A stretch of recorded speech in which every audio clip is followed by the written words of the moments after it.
Welcome, everyone. Anybody who knows me knows I like an audience, so welcome to all of you. We're putting on a show, but the show doesn't start today. It starts on Thursday night, Into the Woods. Into the Woods. So I'll tell you all about that in a moment, but first I'm going to start the meeting, and then we'll get into the fun. So, Councillor Cohen, a motion to adopt the agenda, please.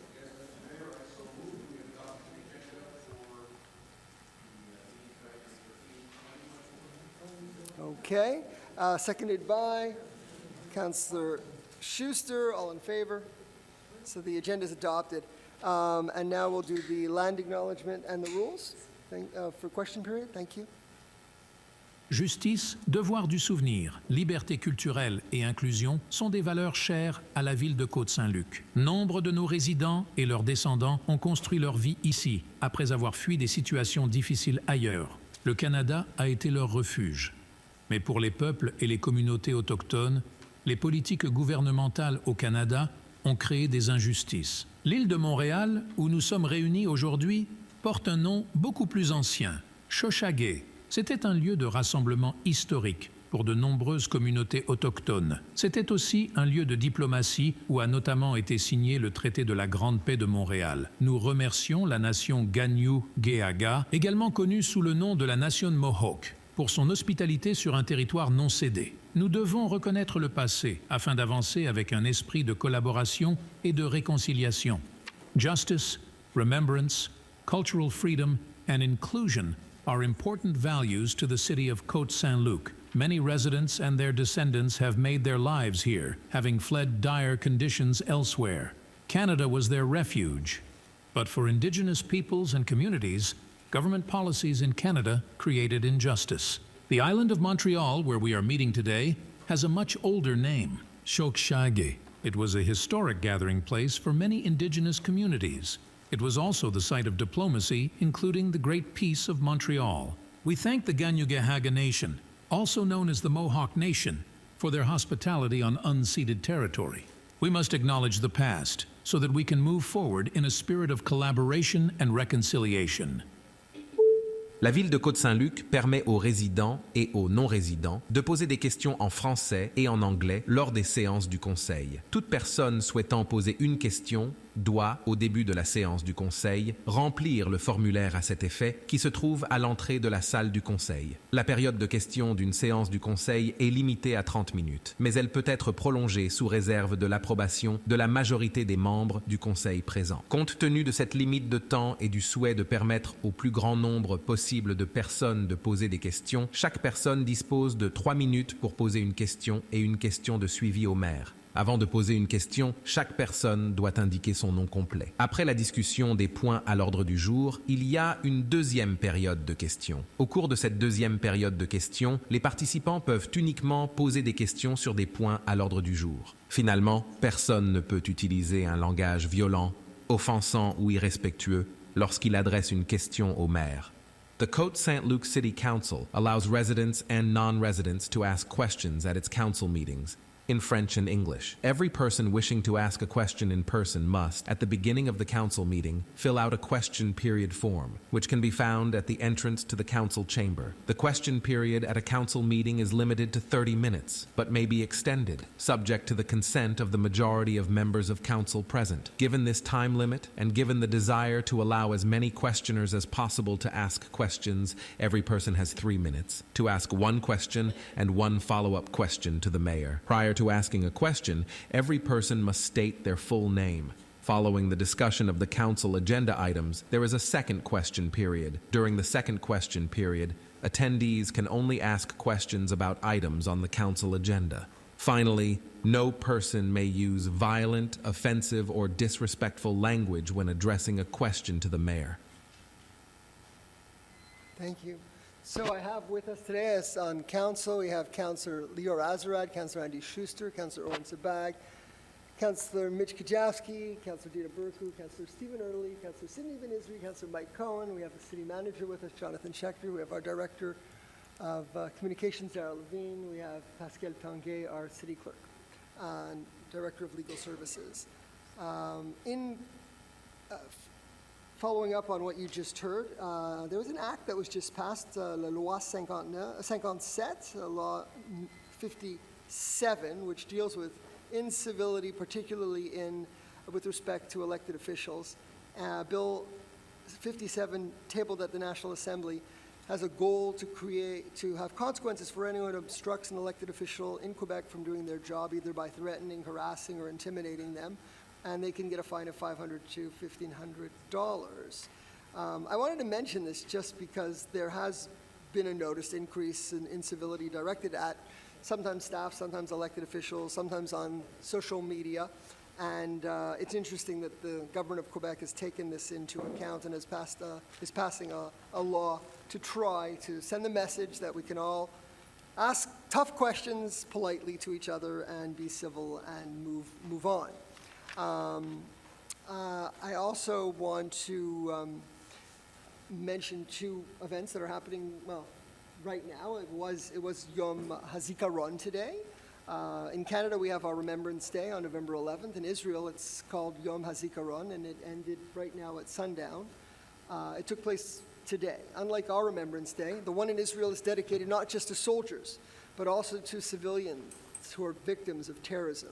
Since Israel gained its independence in 1948, there have been 4,688 Israeli civilians killed in acts of terror. These civilians were Jewish, Christian, and Muslim. These victims were religious and secular. They were men and women, they were young and old. And since October 7th, there have been many more. And in fact, we had one, as has been mentioned many times already, but never enough, Alex Look, who was at the concert and was killed on October 7th, a family friend who was the same age as my son. And I was at the Yom HaZikaron event yesterday, and it was very hard for a lot of, Raquel Look was there, and Alain, his parents, and other individuals who have lost their children. So it's a tough day, but now we move on at sundown to Independence Day, Yom HaAtzmaut, which is tomorrow. And I would like to talk about some of Israel's accomplishments in science and medicine. But I also want to share some basic facts. On November 29 of 1947, the United Nations General Assembly voted to divide what was referred to as British Mandate Palestine into two countries, one for the Jews of Palestine and another for the Arabs of Palestine. When the British withdrew their administration of the territory, the Jews of Palestine declared independence on May 14, 1948, and they called their new country Israel. This was an era when empires were breaking up and independent nation states were forming. It's important to understand the context. Look at the independent states for other countries in the region. Iraq in 1932, Lebanon in 1943, Vietnam in 1945, Jordan in 1946, Philippines in 1946, Pakistan in 1947, India 1947, Israel 1948, Cambodia 1953, Syria 1961, and so on. That's how the state of Israel was born. After having declared independence in 1948, armies were set in to invade, and they said it would be a war that would eliminate Israel, but they succeeded and exist until today. I want to congratulate Israel on all it has done and wish them continued success and health, that there should be no more civilian deaths and terrorism, and that hopefully the conflict in the Middle East should end swiftly with some type of peace that we can all breathe freely when this difficult chapter in the lives for both the Israelis and Palestinians ends hopefully soon. On to happier topics. Because the Dramatic Society, as I was saying, is putting on the show Into the Woods, and Councillor Schuster is Jack's mother, and she is like amazing. You should do it. I was going to show you a video now, but our screen's not working. You want to sing? She's not ready to sing. You'll have to come see the show. She is so good. It's unbelievable. So the cast is terrific. As many of you know, we've won 4 Montrealians Theatre Awards for Outstanding Community Theatre Production. In this show, I play the narrator, which means I'm telling the story and introducing and Boy, it's quite a lot of lines, but it's a lot of fun, and it's great to be amongst a crowd of interested, artistic people that really just want to make people happy and that are kind and giving and talented. Our artistic director, Anissa Cameron, and our musical director, Nick Burgess, are outstanding in their trade, but also as wonderful human beings that inspire each of our cast members to be good and kind to each other and to try to give joy to each other and to all those who come and see our shows. So come and see the show and enjoy every moment of it. So now, I think that does the things that I wanted to talk about at the top, and we're ready for questions. All right. Do we have any written questions? I don't think so. There's no questions that were sent in by in writing? No. Okay. And is there anybody waiting online for questions? No? Okay. So it's just like the old days. I think that's the first time since COVID that it's like a normal meeting. Okay. Our first questioner is, excuse me if I don't pronounce the name correctly, Maitris Fosi. Good evening. It's Mirtis. Mitris. It's okay, most people get it wrong. Welcome. So my name is Martise Fossey, and I am Deputy Leader of the Canadian Party of Quebec. Mr. Mayor, I live in Saint Laurent, a very multicultural and bilingual community, much like Côte Saint-Luc. And I've watched with admiration as your council has adopted resolutions against Bill 21 and 96. And I guess you've heard about the Moody credit rating, which has downgraded Concordia University, and they warn of problems with McGill University. And so we are very much in support of and in admiration of these resolutions you've adopted. I guess I have two questions. One is, can Pascal Derry be reached, and can we help her to reconsider and repair the damage to the universities?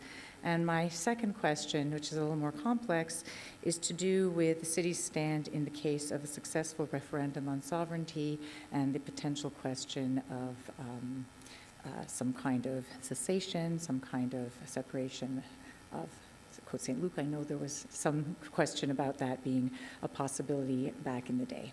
So those are my questions. Okay. With respect to Pascal Derry, of course, we've reached out to her, and you are always welcome to as well. We're not happy with this. You're talking about the tuition. Yeah, absolutely. Tuition gate, I think. Of course, we've stated our opposition to it. We think it's discriminatory and not fair. Let's see what else we can do. Citizens mean a lot. The students mean a lot in terms of making their voice heard on issues of importance like this. So, but we have definitely expressed ours. I think we did a resolution. Did you do the resolution?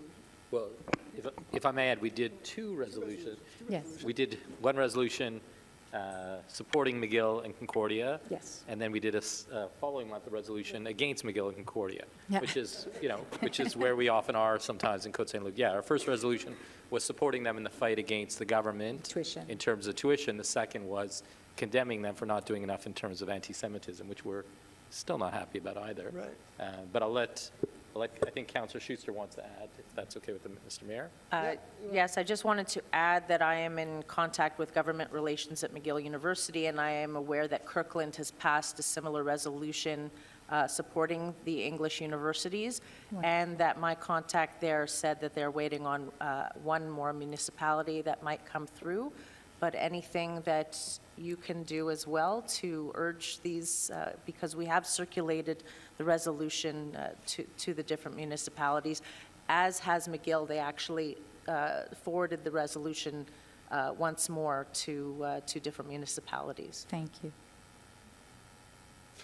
Right. In terms of your other question with respect to a partition, if Canada's visible, so too is Quebec. It's an old, it's nothing new. No. This was an issue that was discussed many years ago. I know former councillor of Hampstead, Anthony Howe's father, and I was a councillor of City of Côte Saint-Luc at the time, and we both passed resolutions, and I think it was 27 or 28 municipalities that followed those partition resolutions. So that was in the 1990s, I think, just before the last referendum. the legality of it, I mean, we all do know that municipalities are created based on the will of the province, so it's a concept, but in legality, it's not that easy. And were there a way to But make there's it, still nothing wrong with having that discussion. yeah, and were there a way to make it legal? Do you have any sense of where Côte Saint-Luc would stand in that? Would it be the same as in the 90s? Well, we certainly want to remain a part of Canada. There's a way that we can. Yeah, but okay. If it was legal, Yeah, sure, of course. Perfect. Thank you. right. Mr. Mayor, can I add something, please? Go ahead, please. Sure. I just wanted to thank Ms. Fossey for coming. I've had the pleasure of communicating with her over the last few months, and last week I was in the Eastern Townships for a conference for the school board, and I got to sit down with Colin Standish, the leader of the party, and I think we just need to remember that there is another party out there. They didn't get elected, but we're not hearing a lot of parties in the National Assembly speaking up for the Anglophone community, so I applaud her for coming to this meeting, and I think people need to know that they're out there and they are speaking on our behalf, and I hope the media starts giving them more attention. Go to mikecohen.ca and listen to my podcast with Colin Standish for more. Okay, thank you. Thank you. Okay, the next one is Diane Liebling. Welcome, Diane. Thank you. Can you hear me? Yeah. Okay, before I start, I'd just like to point out that this is my committee, many members who've come to support us. I have a couple of points to make, which will be brief, and then I'm going to end off with a question for council. My name is Diane Liebling, and I'm chair of the Côte Saint-Luc Trap Neuter Return Program and the CAT Committee. The dollar amounts that I have put in front of you are our fixed cost and do not reflect any of the other work that we do. Briefly, for those of you who are not aware, this includes trapping community cats as well as picking up stray and abandoned cats, many of whom are very sick. Our $5,000 allotment from the city has not changed in 22 years. I repeat, 22 years. I don't think it's necessary for me to say that our costs have skyrocketed over that time. I was recently contacted by an Emerson Avenue resident who told me that he firmly believes his property values have increased because of the work that we do. When he first moved in, which was a number of years ago, his street was wall-to-wall cats. We cleaned up the situation. We have replicated this work in many areas of the city, many other areas of the city. We are literally one invoice away from having to shut down because of the increase in cost. To put it bluntly, we need more money. So my question to council is this: are you willing to continue the program when we run out of funds? I'll let Councillor Cohn speak first, because I know this is under his portfolio. Thank you, Mr. Mayor. Well, I am proud to say that as a proud cat owner and cat lover, I worked with other people before Diane stepped up to revive the Cats Committee during this mandate with the support of council.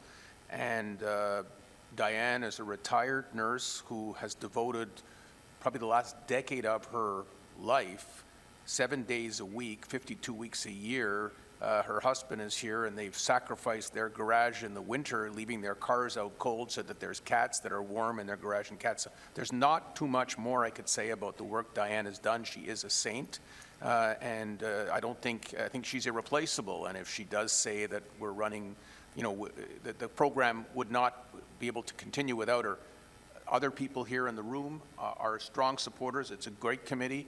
We used to be able to do big fundraisers, but it takes a village to do those fundraisers. And it's true, we had to cut this year. The council had to cut several $1 million from our budget, and there were a lot of casualties, and the Cats Committee did get a $5,000 increase 2 years ago, and that had to be cut. It's regrettable, and my hope tonight, by Diane coming here, by Joel here from the Suburban, that I know there are a lot of animal lovers out there, and I am hoping that besides council reviewing this dossier, we won't be able to do it right now on the spot, but I'm hoping there's some people out there who love animals and love cats who would want to make a contribution and to help us out, because a few $1,000s here and a few $1,000s there, we have been lucky over the years in getting donors like that, could make a world of difference for the work that they do. And I know Councillor Kajavsky, who is also a cat owner, has seen the great work our committee has done, and I think everyone has. So that's my plea tonight, and hopefully through the pages of the Suburban, and I'll blog it and on our Facebook. We need support. Yes, it would be great if the city could increase its allotment to the committee, but I think we need to have some donors out there who could help bring the committee back to a position where it can afford to do its work. Okay, I mean, I think Councillor Cohn expressed the sentiment very well. We value all the work that you do, and we'll see what can be done to make sure that the committee continues to do its good work. We don't want it to stop, Okay, for sure. that's all I have to say. And just one more point I'd like to make is that there is a certain amount of donor fatigue out there. And even though I do periodic fundraisers, people are getting tired. And people don't have the money. And so we're looking to the city to help us out. Okay? Okay. Thank Thanks. you. Thank you. Sharon Friedman.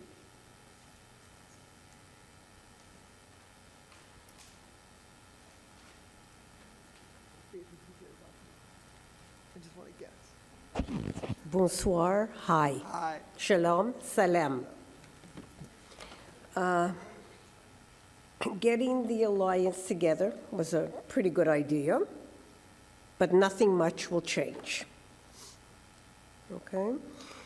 You are all being outplayed by Mayor Plante. How long will this council allow themselves to continue to be disrespected and blown off by her? Again, it's really time to play hardball, coming from 5 lawyers who called me. They need to demand that the Quebec and federal governments take over this project finally.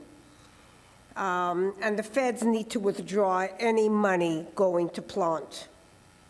We all need to withhold our agglomeration taxes, as Hampstead is trying to do, along with other councillors are willing to do. And also, where is our $427 million that have been earmarked for Cavendish? Press conferences, they're spritz, they're not going to do anything. When is this council going to start to play hardball and finally do something? No, you haven't given us anything. You said, I want you to tell us what you want us to do. You said withhold the taxes from the aglo. That will be put into receivership. What else? You didn't, anything else? I in your said you comments? maybe The get- hardball, I want to know what are the other things Sue you want them. us to do. It's time to them. sue. That one I'm personally in agreement with. That one is the only one I keep on saying. Not we can alone, sue them. but there's other- But unfortunately, from our legal opinions, cities don't necessarily have the right. So it would have to be you that would sue them. The residents, in my opinion, have the right because you're the ones that pay the taxes to the aglo. You're the ones that are not being able to get in and out of the city. So although we don't have a legal, I'm not a specialist in this area of law, but it's not cities that can sue on this. That's our legal opinion. But But people like you, the regular residents, maybe you could all get together, or the business alliance. Otherwise, what else do you, we say, hey, hardball, I want ideas. What else do you have? Well, it would be great if a few of us, like, I know Jeremy Levy would be very much to withhold some of the agglomeration taxes. No, Jerry Levy's And- just like the same like all well, of us. whatever. He's going to But withdraw we've the gotta taxes do the same way as something. fast as we are. Oren, go ahead. That's- Councillor Sabag. We really need to do something. But The tell me what traffic, other ideas, because I give Councillor Burko so much credit for all the work she's put into this and how she's gotten those very big business people behind us working on it is amazing, and hopefully that's going to bring us somewhere, because they're the people that are making these developments, and they want them to succeed not only for themselves, but for all the residents in the area. So congratulations to Councillor Burko. But Councillor Sabag, and I want more ideas from you, because you only gave me one. And with holding the taxes, that doesn't work. Councillor Sabag. So just a couple of things when it comes down to ideas, right? We have a lot of people here that think about many different things at many different levels, and one of them is obviously sometimes we brainstorm and we have ideas that come to the table, but then we're bound by certain legalities, right? So I think it's important to understand that even if you just mentioned Mayor Levy wants to do this, that, and the other, there's limitations to what we can do in terms of, you know, playing hardball. Now, there is, you know, certain components that you also have to understand that Mayor Plante plays as well, right? She makes sure that she hits those milestones when she needs to hit them, but not doing much with it, right? So she doesn't have the pressures around that. So she only gets to a certain level, and then, you know, people quiet down, and then we have to, you know, come back to the table and have our discussions and do what we need to do. But it's a difficult street to navigate, right? It's one of Why those can't things. you go higher? Why can't Well, we you- are going higher. We're I mean, trying- there is we are. $427 The million. higher is the province, and we're working very hard with the province to try to get the province to not modify the agreement, because the agreement says you got to build Cavendish. And I don't What- think, you know. I don't think there's anybody here that doesn't want it. I honestly, I don't think anybody here doesn't want it. We do. It's just, you know, we're bound by different legalities and contracts and the financials around all that. So we can put pressure, but then we have to put pressure the right way. So there are things that we're doing, small steps putting forward, but suing for the sake of suing, right? It sometimes gets a little, like last time you sat here, I said maybe we should do the report and then have them pay for it, right? Let's pay for it ourselves and then have them pay for it. There's things that we could do that way strategically to enhance our chances to get heard. But at this point, you know, short of, you know, let's do a parade for the Cavendish extension. I'm all for that. You want to do a parade, let's have a Councillor parade. Burke, who's doing a great job. I'm amazed, you know, really, I'm amazed at how much she's accomplished to get, you know, the type of people that are sitting around the table supporting Cavendish now. I can't believe it. Royal Mounts, you know, the Carbon CAE, Leo, like Status all these Yeah. massive developers. It's unbelievable. Anyway, Councillor Azarad. Yeah, the only thing I want to add is maybe one of the things you can do is piggyback on what Councillor Burke is doing. So there's a lot of work being done. It's also getting it out there, making sure it's publicized, so the businesses sign on. That's where we can pick up some momentum. The momentum's got to come from the residents. They got to see that there's a mass of people that are upset. Us sending letters, doing what we're doing is important, but it's only the beginning, it's the tip. Right, and That's particularly spear. residents That in spear Montreal. will not get moved forward unless residents and businesses jump on board. So what Councillor Burke did is start that by getting the businesses on board. If you want to publicize that, by all means, that'll get the ball rolling, get more people signed in, get more people on board. That will I'll help. leave it to Councillor Burke next. Okay. Go ahead. I don't know if anyone, I was going to do this at the departmental reports Let's do it now. part, but I could do it It now. will be a Okay. shorter departmental report. Shorter departmental report. Okay. So a lot has happened since the last council meeting. On April 19th, the City of Montreal announced their Namur Hippodrome plan. Okay, they announced it on April 19th. They had a big press conference with the federal government and the provincial government. And instead of them withdrawing funds, now we've got the federal and provincial government giving them more money to do their Gallup, no, let me finish, to do their Gallup report, and another $2 million and another $6 million. So now they've got $6 million to finance the Gallup committee, which still hasn't produced a report, which was supposed to be due in April, but it's not ready yet now. So they launched this plan. It's called the Plan Directeur d'Aménagement et Développement du Quartier Namur Hippodrome. Without Cavendish. There's no Cavendish in the Namur Hippodrome plan.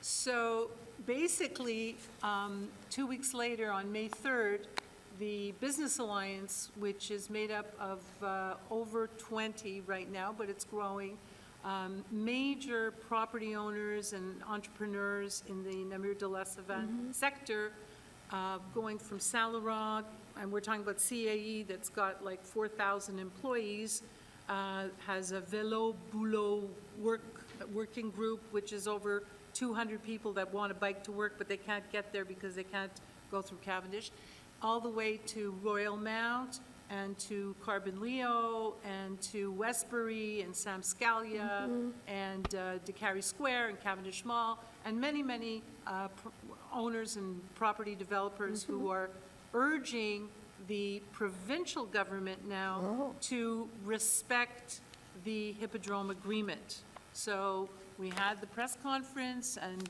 the basic headline was, business leaders want the Cavendish Boulevard extension project carried out ahead of developments in the Namur Hippodrome de la Savane sector. And it was attended, but not by the French media, I have to admit. So this has basically become a problem because the Gazette reports what's going on, but the French media doesn't give us too much coverage. However, on May 15th, which is on Wednesday, okay, I got an invitation. I'm sure you did. All in French, because I wrote about it, but I have an Italian So on event. May 15th, for anyone who wants to attend, there will be a session at the hotel on DeCarry. It's the Marriott. The Marriott on DeCarry. It's Marriott at the corner of Vizina at 7 o'clock. Doors open at 6, and the City of Montreal is going to be presenting their plan. And whoever wants to register, I urge you to go to the website Making MTL, basically Réalisons Montréal MTL. So it's makingmtl.ca, and you get straight onto their site, and there you can see the plan, and there you can register for the Namur Hippodrome information session. It's not a consultation, it's an information session. And further to that, if you would like to send in a brief, and we're going to be encouraging people to do that, and business leaders, et cetera, by June 21st, that's going to happen as well. So what we're working on with the 3 mayors and the Business Alliance are working on now is having our own information session. We will have our own information session where we will probably in a central location like DeCarry as well, a few weeks before, like in a few weeks. And once the date is set, we'll invite the public. And we're hoping that hundreds of people show up to our information session. I'm counting on you, Sharon, and everyone else who's interested, because I feel at this point, and Councillor Azarat is right, we have to build the momentum, because this is basically our last chance. So the one thing that's key, all right, okay, I don't want to go on and on, okay, but, sorry, but at that point, at that information session, I think that there's many residents and many groups and many business leaders and many people who are affected by this blockage, which the City of Montreal is insisting on doing. Basically, Hippodrome without Cavendish, like makes absolutely no sense. But that violates the agreement. That was, you know. It's in violation of the agreement. And we've written to the ministers twice now, and we're trying our very best in order for the ministers, and I think that's where our MNAs are going to have to help us as well. So all of this to tell you that these are the next steps, and I think there will be momentum. Okay. I hope there's going to be momentum. All right. A movement, an alliance movement, Okay, a Cavendish alliance movement. yeah, okay. Thank you. Next question is Norm Sabin.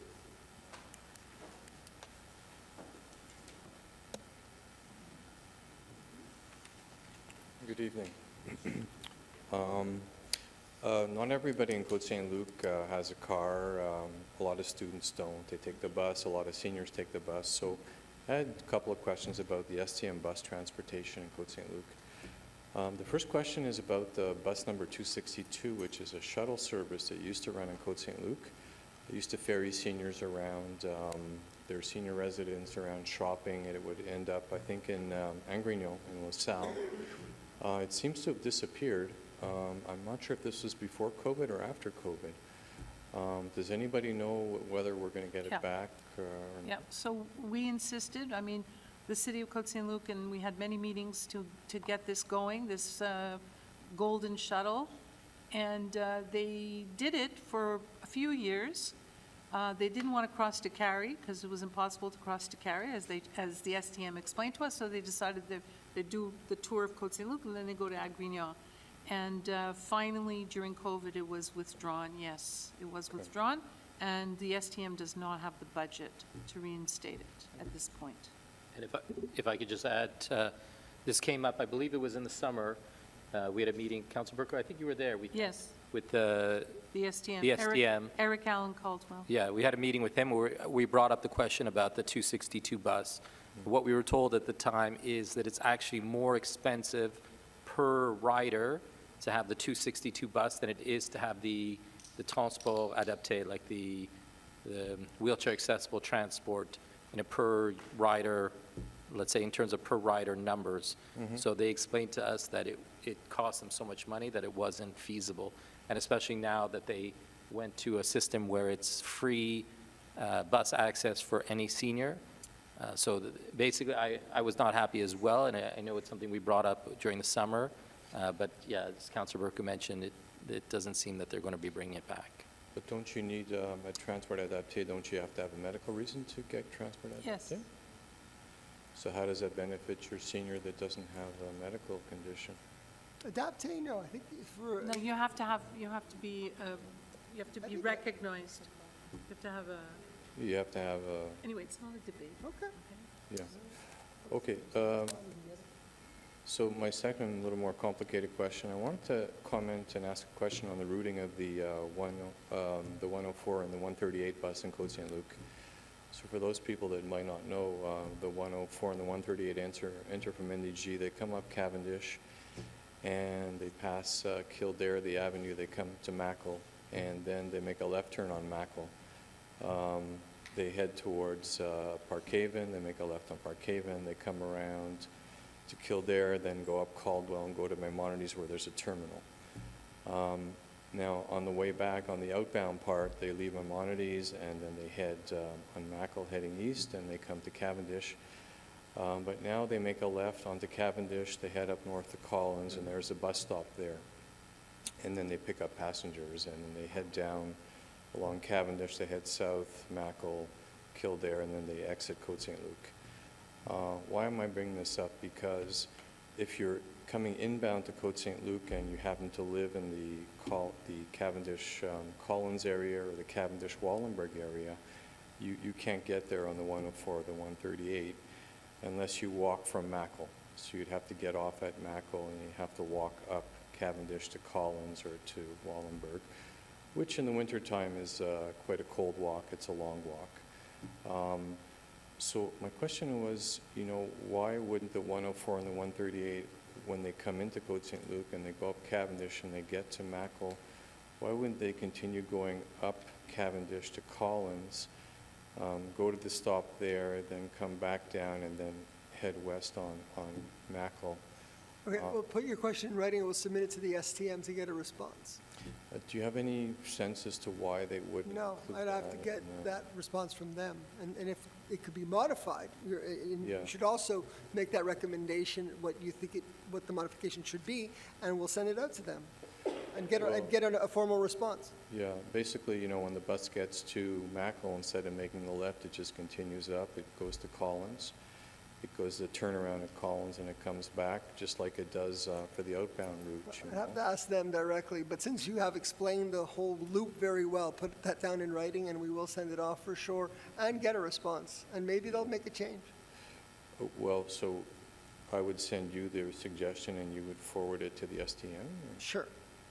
You could send it to the STM directly, or we'll do it. Yeah, because I think coming from me, it's going to get filed Sure. under No G. problem. And, so. Because I think it's important. I think a lot of people, in addition to that, if you live at Collins and Cavendish and you want to go to the Samuel Moskowitz Arena, you want to go to the ACC, or you want to go to Maimonides, you can't get there directly. You can't get on the bus and head west. You have to go back. You head out of Côte Saint-Luc, so it's not fair to the people that live up there. They get better service that way. All right, so we have a plan. Thanks. Thank you. Mayor? Yeah, go ahead. We appreciate you, Mr. Sabin. Just a quick point.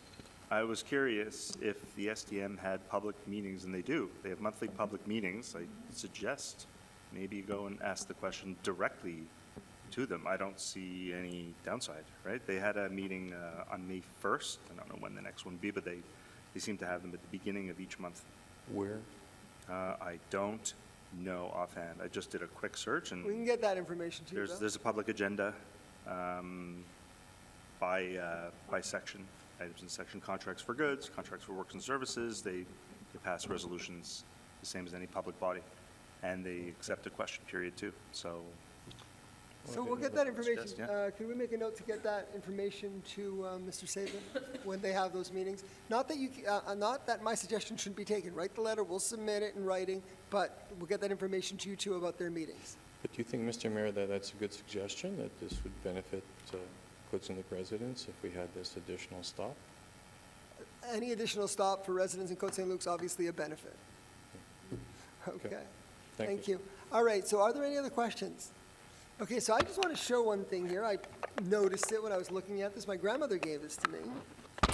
It's her pencil case, and on the back it says May the 12th, 1923. So on May the 12th, 1923, either she was bored or she thought it was nice to inscribe it, and she wrote AP Anne Perlman. I was thinking that's 101 years ago yesterday. She was 10 years old with her pencil case, and she did that. And why I show you this is because, we always think about, so this is my grandmother, and hopefully she's looking down on me now and thinking, wow, he still has my pencil case. He's looking at my pencil case that I had as a kid when I was like 10 years old. He was 10. And she inspired me to go on and do good things. And now my wife's here, and she's a bubby, hopefully inspiring our little one to do good things. And that's what we try to do. So I took this pen that I used to sign our most our recent collective agreement with the Blues. We just signed a collective agreement with the Blues, so I wanted to thank Nadia DeFuria and Director Newman and all those negotiating on behalf of the Blues, because now we have labor peace and we have a good working force. I want to congratulate them. But the pen that I used to sign all those pages, I am now going to keep in this pencil case. So that was some good news for the city, and hopefully she'll give me more luck for more. So that all being said, we're going to move on to the agenda. So we have the first item, which is approval of the minutes. Councillor Cohen.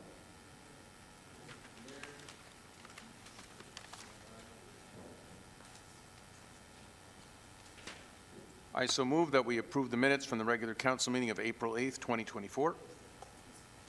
Moved by Councillor Cohen, seconded by Councillor Azarad. All in favor? Carried unanimously. Any business arising? Any government correspondence? You didn't move the minutes for the April 10th meeting, which I was not at, so someone else Okay. would have to move that. So who would like to move those? Councillor Burku moved the minutes of April 10th. Seconded by Councillor Sabag. All in favor? So those are moved. And now we'll move to departmental reports. Councillor Schuster. Thank you, Mr. Mayor. The monthly reports submitted for April 2024 be and are hereby approved as drafted. Okay, moved by Councillor Schuster, seconded by Councillor Azarad. Any discussion? Who wants to go first? I might as Councillor well go. Schuster. Mr. Mayor, you stole some of my thunder about the Dramatic Society. Go on, do more. I'll get there. I just wanted to mention that April was a month that was filled with all sorts of registrations, be it seasonal programming and memberships, fitness, sports, arts, clubs, pickleball, tennis, swimming, the outdoor, all our outdoor facilities that get open when it gets warmer. Singerman Camp as well, which is a partnership with Comité de Jeunesse NDG. We had people sign up to be part of the mega garage sale, which is coming up later this month on May 26th at the Côte Saint-Luc Gymnasium from 10 a.m. to 3 p.m. So a lot of people very enthusiastic about participating in Côte Saint-Luc. The Inter-Community Baseball Committee met on April 9th, and they reported that their numbers are growing and gradually getting back to pre-COVID participation, so we're very pleased to hear that. And lastly, the stage is set and the anticipation fills the air as the Dramatic Society's rehearsal for Into the Woods have been a joy to be a part of. This is from one of our staff members who is actually in the production. We have a mix of residents and non-residents, and the cast has become a real family.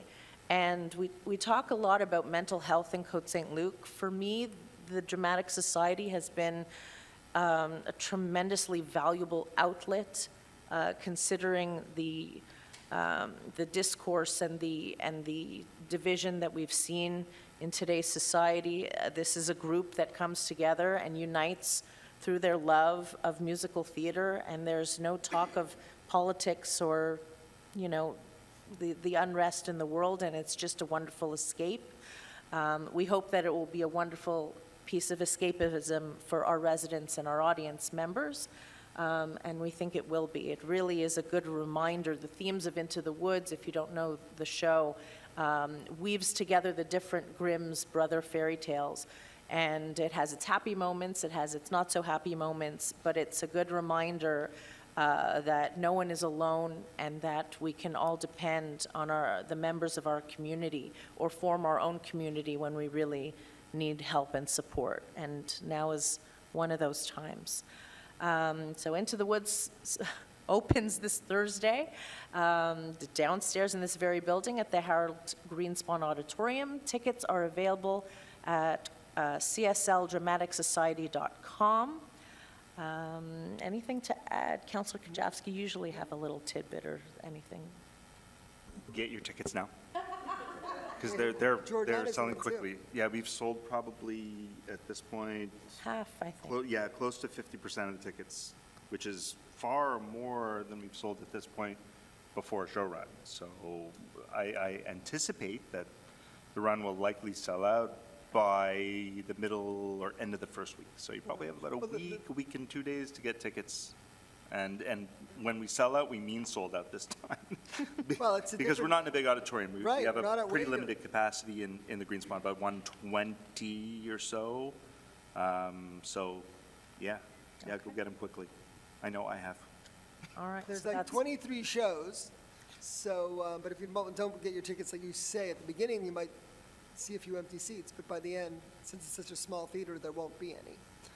Okay, Thank you. thank you. What else? Councillor Thank you, Mr. Mayor. Early. Councillor Early. I'll start on the finance side, so just a few updates. First, a reminder to residents that the next installment for taxes is due on May 23rd. As I always mention, I encourage residents to pay a day or two in advance just to avoid any late fees. Sometimes it takes a day or two for the bank to process it, and we wouldn't want anyone to incur any fees. To talk about pets, since we have some members of the Cats Committee here. So we had 425 pet permits given out so far this year, and encourage residents, if they have a dog or a cat, to please get a permit for them, to get a collar so that it doesn't end up lost or stray.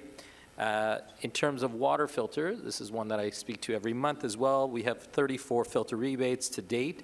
A reminder to residents, if you live in a home that was built when lead may have been used for the service line, I encourage you to get a filter. There's special filters, NSF 53, for example, NSF 53 is one of them. And if you go to our city website, has all the information on that. I'll switch to VCOPs. We have two of our VCOP volunteers here. A reminder to residents, we had a VCOP session a few weeks ago in mid-April. If someone is interested, if you're interested in being a volunteer for VCOP, go to cotesaintluc.org/VCOP, and there's more information on the website. We'd love to have more volunteers to get more citizens out there, especially in times like this, where the more sets of eyes and ears out on the road, the better and the safer for our community. On the environment side, this Thursday, May 23rd from 2 to 8 p.m. is our compost distribution. So residents who are interested between 2 and 8 at the Public Works Yard, and the first residents to come, this is first come, first serve, will either get a tomato plant or a small tree. So that is something they'll be giving out, again, on the 23rd from 2 to 8 p.m. And now switching to some local items in terms of the parks in District 4. So Earl Park just got a new piece of equipment. It was one that we were working on last year. I was trying to get it in last year before the end of the year, but they were able to get it in for the beginning of this season. So I want to thank our Public Works Department for their work to install that. At Richard Schwartz Park, there were updates done to the, let's say, the sprinkler system for the splash pad. That work was completed in the spring, so the work is done. There are two pieces of equipment I have to share that are not working at 100%, but I've been working with the Public Works Department, and we're hoping to replace them. One has an elephant head, one has a horse's head, so we're hoping to get those replaced. But the splash pad should be open by June 1st, weather permitting. And Fletcher Park, the plan for this summer is to get a bathroom there. So this is one that residents have been asking for many years. We did it, I think, in Brownstein Park. We did it, and I know in Schuster Park as well. We did some new bathrooms. So Fletcher Park will have its turn this summer, and hopefully that will be on schedule a bit later on in the summer or in the fall. And I'm just checking my notes. Oh, one more on the finance side that I'll speak to now, and I'll talk a bit more later when we get to the mayor's report and talk about the 2023 budget. But I will share that for transfer duties. So transfer duties, this is the welcome tax. And just to give some context, in a normal year, we would be in the vicinity of $4 to $8 million on the welcome tax. Last year, we were about $2.8 million for the entire year. Last year, as you know, interest rates were quite high and still are a touch high, but home sales were way down. So this year, as of early to mid-March, we are at 2.6 million. So just think about that for a moment. 2.6 million in 3 months compared to about 2.8 million last year in 12 months. So we hope it's a good sign that the city will have more money and maybe to support other causes, because last year 2023 was a tight year. We had to do some cuts, partly because the transfer duties were so low, and I'll have more to report on this in the upcoming meetings, and I'll talk a bit more about transfer duties for 2023 when we get to that item a bit later on the agenda. So that's it for now. Thank you, Mr. Mayor. Councillor Erdeling. Councillor Azra and then Councillor Sabag. Thank you, Mr. Mayor.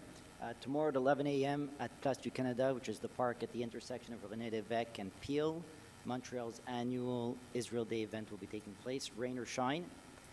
The organizing committee for this event has arranged for free shuttle service, buses leaving at 10 a.m. from various locations in Côte Saint-Luc, Cavendish Mall, Côte Saint-Luc Shopping Center, and the Carey Square. I encourage people to take the shuttles or public transportation. It's the easiest way to navigate all the construction downtown. This year, the entire program will take place at Place du Canada rather than having a parade between two locations. Extra seating has been made available for those that may need it. Also this year will be some fun giveaways. You won't want to miss that. Additional information about buses and grade contests for both students and adults, you can go to the website israelcelebration.ca. There's many Israel Day celebrations that take place around the world. This one's special that takes place in Montreal. It's the largest one outside of Israel on the actual date of Yom Ha'atzmaut. Each year, members of the Filipino community are there. Many participants from the Christian communities are there. Last year, we had participation from the Iranian community. So I encourage everyone to come out and stand next to so many participants outside of our Jewish community, which is a reflection of Israel itself.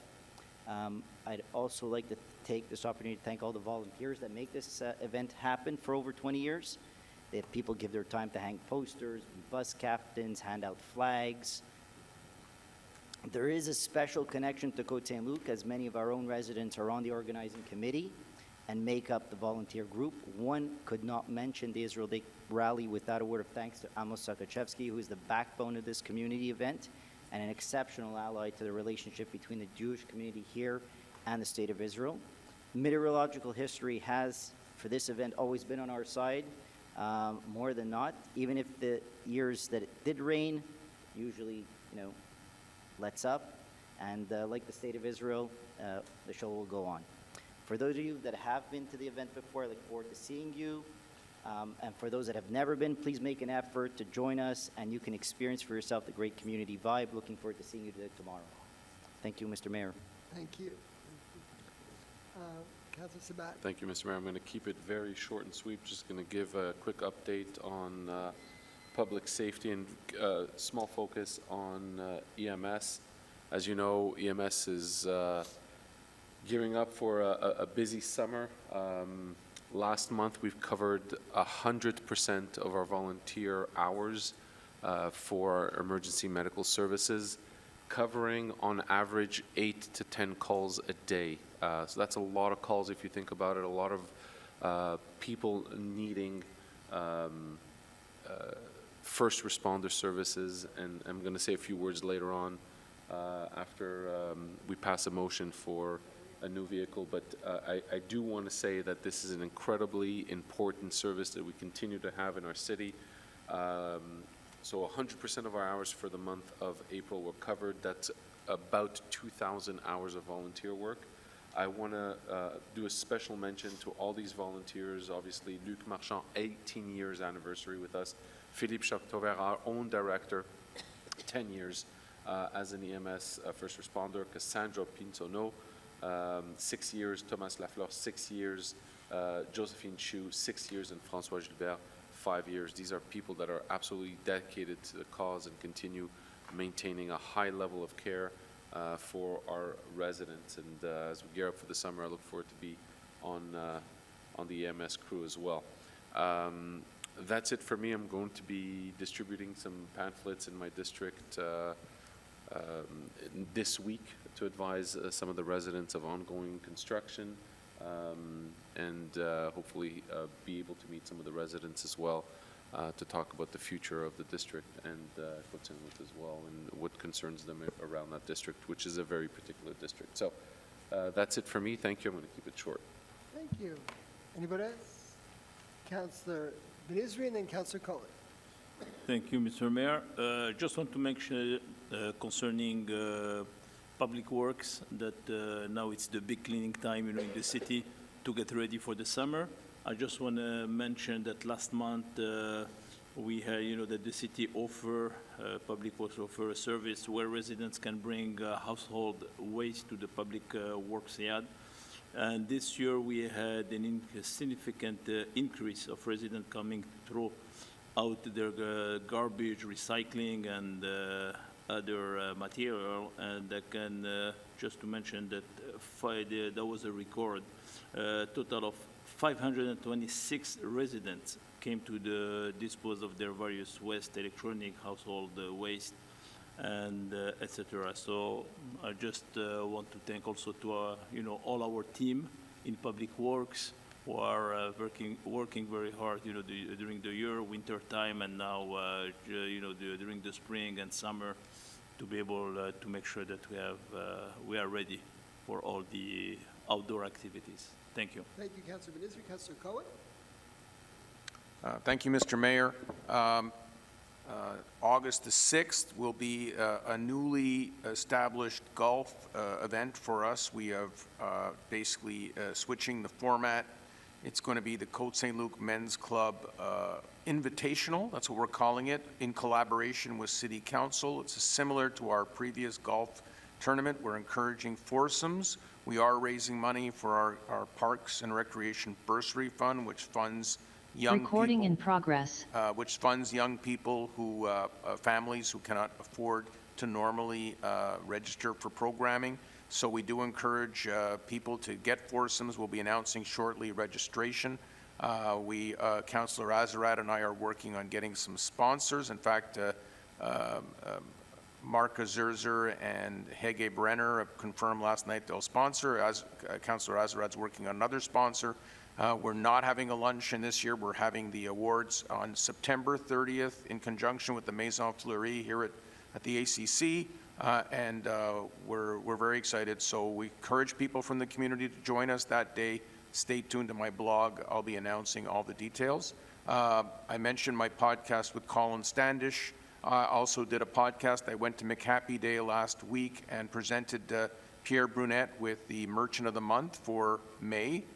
He is the owner of 21 McDonald's franchises, including the one in Côte Saint-Luc. That's where it all began for him over 30 years ago. Please listen to my podcast with him. He's an unbelievably amazing guy, and he's actually the one who helped us start the Parks and Recreation Bursary Fund. He's got a great backstory.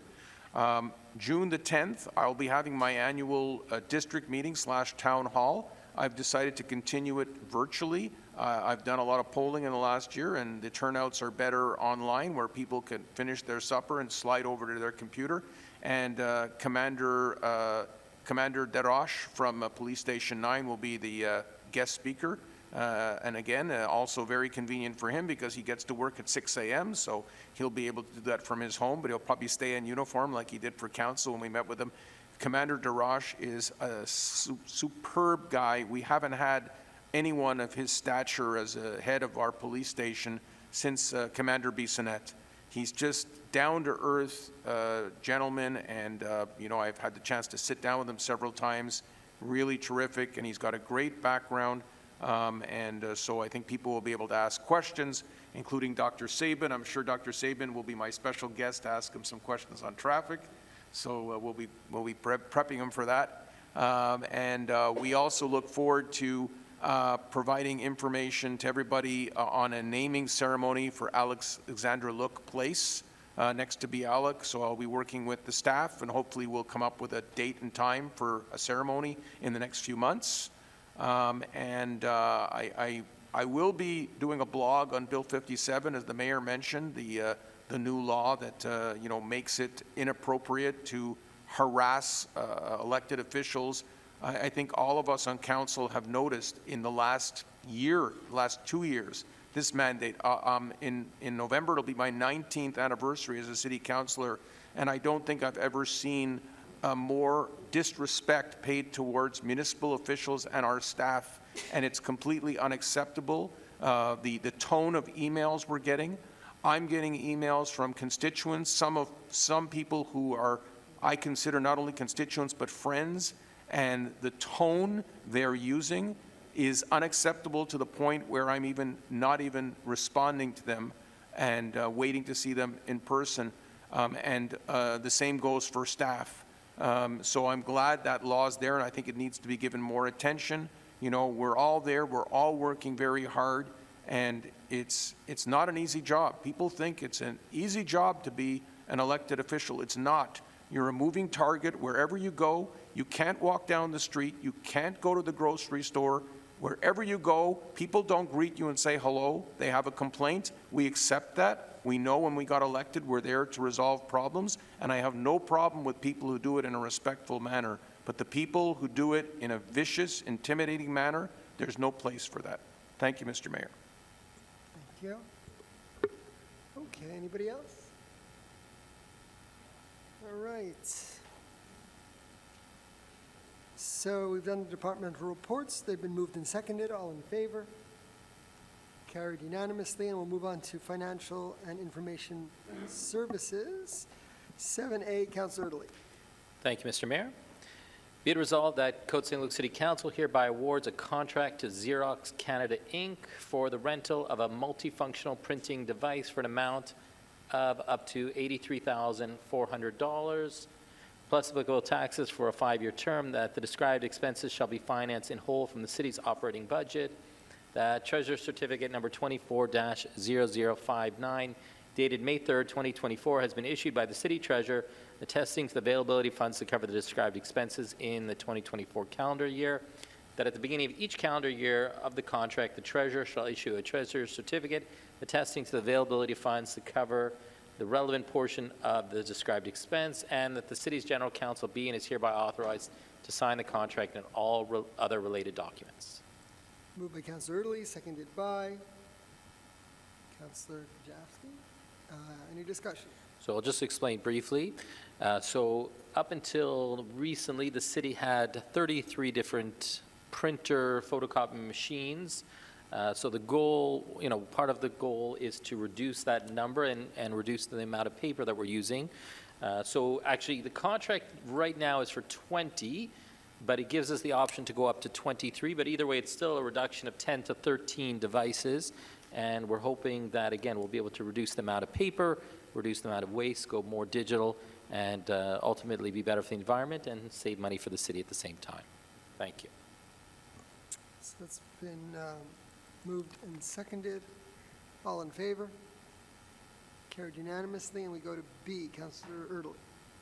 Be it resolved that the Côte Saint-Luc City Council approves the attached list of disbursements for the period of April 1st, 2024 to April 30th, 2024 for a total amount of $4,773,114.54 in Canadian funds, and that Treasurer Certificate number 24-0062 dated May 7, 2024 has been issued by the City Treasurer attesting to the availability of funds to cover the described expenses.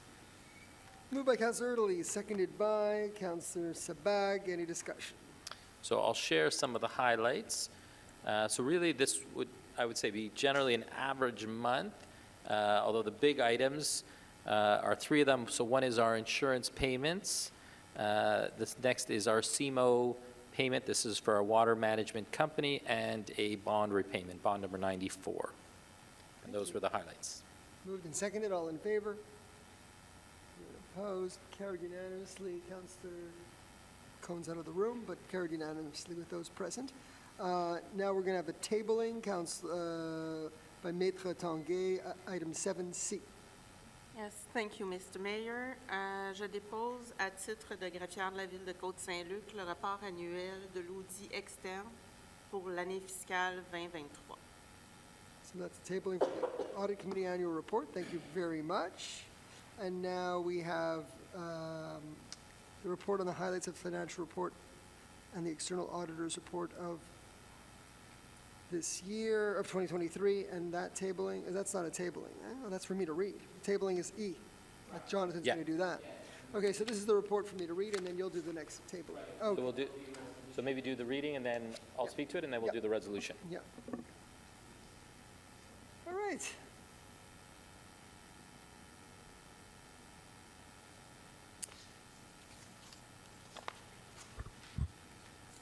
In conformity with Section 105.2.2 of the City and Towns Act, I am pleased to present the highlights of the financial statements for the year ended December 31st, 2023. The financial results in this report are a summary of the official financial statements of the City of Côte Saint-Luc, audited by Deloitte. Although this report has important information, I invite you to review the detailed Ministry of Municipal Affairs financial statements posted on the city's website. Report highlights. In 2023, operating revenues increased by $1.6 million, 1.9%. Operating expenses increased by $5.9 million, 7.2%. Capital repayments increased by $380,000, 6.7%. And apportions to from reserves increased by $1.3 million, 171.2% compared to 2022, which we will explain. The agglomeration apportionment increased to $34 million in 2023 versus $30.9 million in 2022.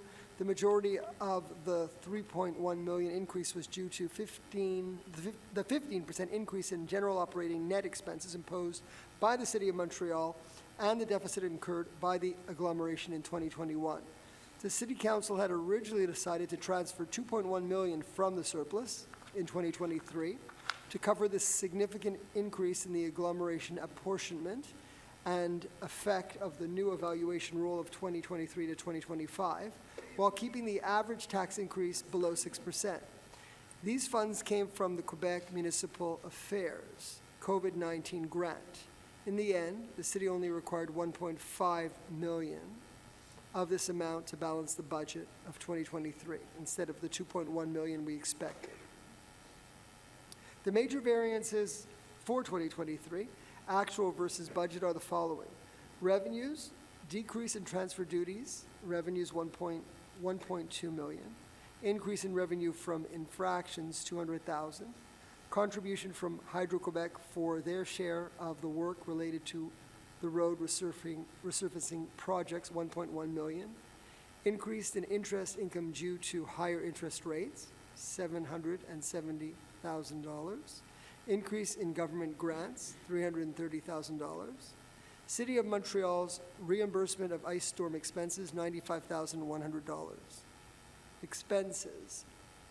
Number one, increase in insurance premiums, $286,400. Hydro-Quebec share of capital project that is offset by revenues, $1.1 million. Decrease of expenses related to maintenance and repairs of water network due to a transfer of the capital budget and paid by the TAC grant, $533,000. Increase in interest payments related to long-term debt due to higher interest rates, $91,500. Transfer from the operating budget to cover various capital projects, $215,000. Retroactive salary provisions for blue-collar employees due to the advancement of the collective agreement negotiations. This was offset by savings in departmental budgets due to tight budget controls.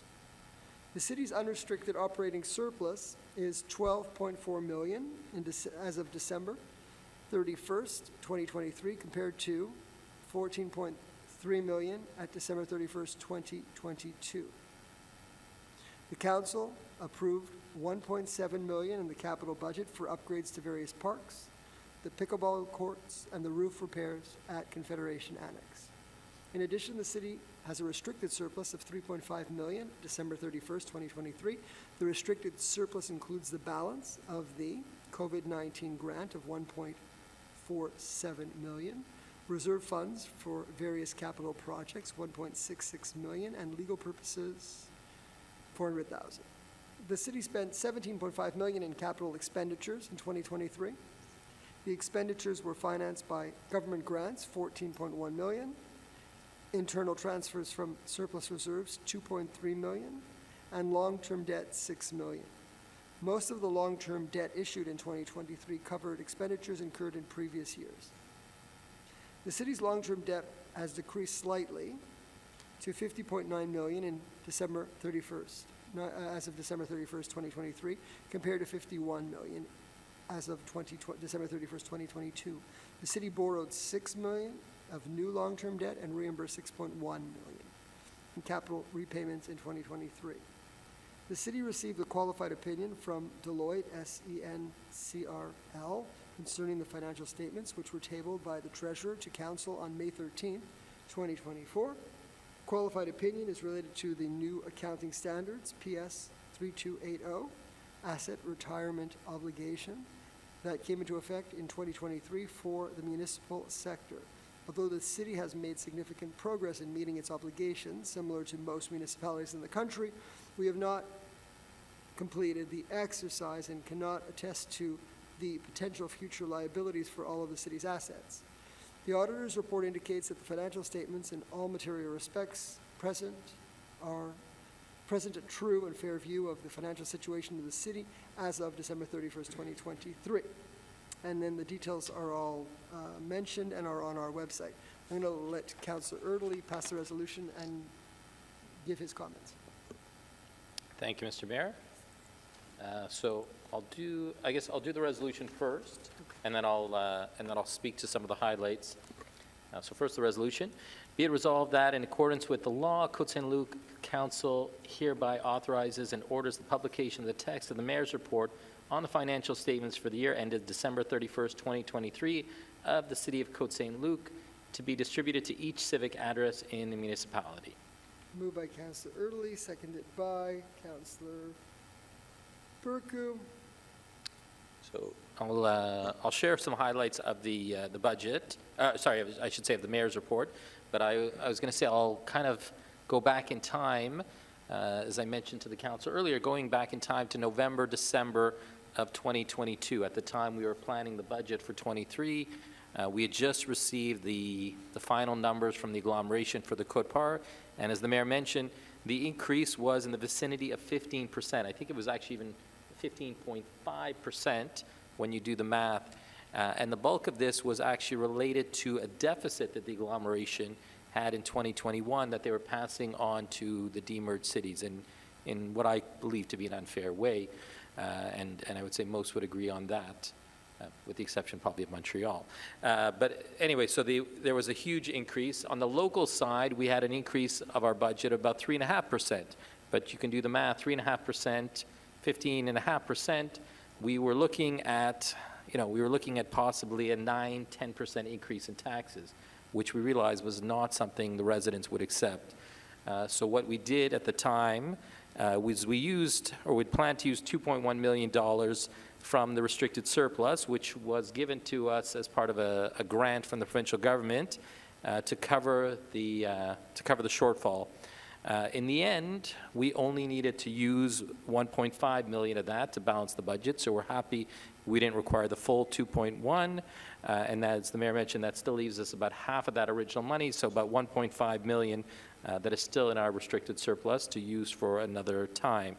I'll just also mention a few more highlights as I talked earlier about the transfer duty. So again, last year in 2023, the total was only 2.8 million. We are almost there. We're at 2.6 million, and actually, given that that's early March and we're May, we probably in effect are beyond the entire last year by now, which is, a testament again to sales and hopefully a turnaround in markets. I know I've spoken to a few real estate agents who told me that 2023 was their worst year ever. I have some friends and acquaintances who are real estate agents who told me they went the entire year with virtually no sales. So we're hoping that things will turn around on that front. And again, that created a shortfall of 1.2 million. On the other side, I want to take a moment to recognize our finance department. On the interest rates were up, which hit us in terms of borrowing, but it also helped us in terms of the city, as you can imagine, sometimes has cash on hand when the money comes in from residents in terms of taxes, but we haven't quite spent it. So what we were able to do for several months is put some of that in 1-month GICs or term deposits, and we were getting interest in the vicinity of 5 or 6%, which I wish I was getting that on my savings account. But based on that, we were able to generate about $770,000 in revenue, and along with a few others, we're able to offset most of that $1.2 million shortfall. So those are some of the highlights, and I want to just take a moment to thank the finance department for all their work, the auditors, Deloitte, and the audited financial statements will be available on the website, I would say within the next few days. Director Levine, if that makes sense. So yeah, so within the next few days, residents will have the chance to look at the full audited financial statements on our city website. Thank you. Thank you, Councillor Early. It's been moved and seconded. All in favor? Carried unanimously. Now, any other discussion on that, or we'll move to the tabling? Major Schechter.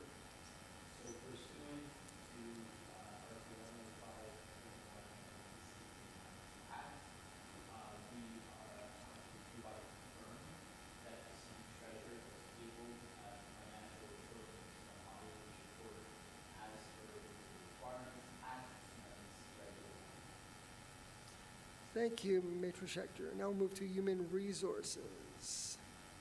So the first item is the hiring of white-collar employees. That would be Councillor Schuster. Thank you, Mr. Mayor.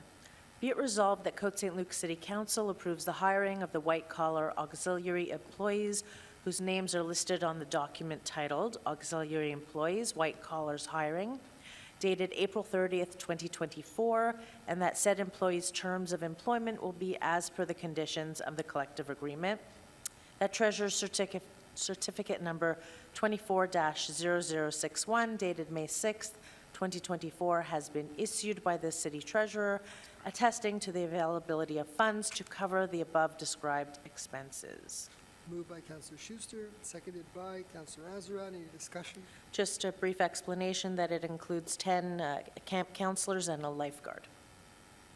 Okay, and go ahead, Councillor Smith. Mr. Mayor, thank you. I just want to let everybody know I'll abstain from voting since in order to avoid any conflict of interest, my son has been hired for his first job as a counselor in the city of Côte Saint-Luc, so his name is on the list, so I won't be voting on this one. Wishing him all the best of luck in our camps. So it's been moved and seconded. All in favor? Carried with Councillor Sabag abstaining. And now we move on to the next item, 8B. Councillor Schuster. Thank you, Mr. Mayor. Be it resolved that Côte Saint-Luc City Council ratifies the status change of the position of Youth and Leisure Coordinator currently held by Michelle Johnson from contract to permanent effective April 5th, 2024. seconded by Councillor Azarad. Any discussion? Self-explanatory. All in favor? Carried unanimously. And to move to item C. Councillor Schuster. Just one moment. 327. Thank you, Mr. Mayor. Be it resolved that Côte Saint-Luc City Council ratifies the status change of the position of Sports Programming Coordinator currently held by Mark Belvedere from contract to permanent effective April 4th, 2024. Moved by Councillor Schuster, seconded by Councillor Kajewski. Any discussion? Just both these movements from contract to permanent. I've worked with both of these employees, and they've been a pleasure to work with. And that's it. Excellent. So moved and seconded. All in favor? Carried unanimously. And we move to legal services. Councillor Berkeley, 9A. Thank you, Mr. Mayor. Be it resolved, just a moment, que le Conseil municipal de Côte Saint-Luc joigne par la présente le regroupement d'achat de l'Union des municipalités du Québec et mandate celle-ci en vue de l'octroi d'un contrat de produits d'assurance pour les cyberrisques pour la période du 1er juillet 2024 au 1er juillet 2029. Que le Conseil autorise la greffière de la Ville à signer pour et au nom de la municipalité l'entente intitulée « Entente de regroupement de municipalités au sein de l'Union des municipalités du Québec relativement à l'achat en commun de produits d'assurance pour les cyberrisques, soumise et jointe au présent pour en faire partie intégrante, comme si récité au long. » Ah, ça continue.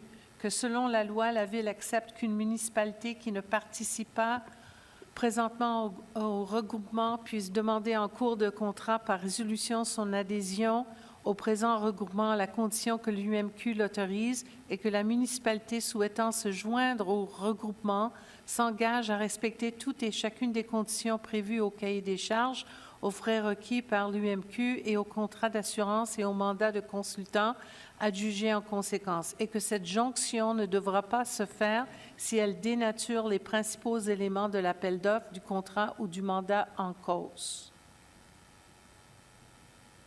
Okay, moved by Councillor Berkeley, seconded by Councillor Erdeling. Any discussion?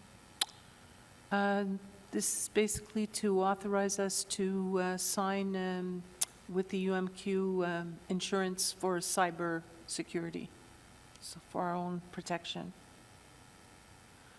Moved and seconded. All in favor? Carried unanimously. And we're going to move to B, please. Councillor Berkeley.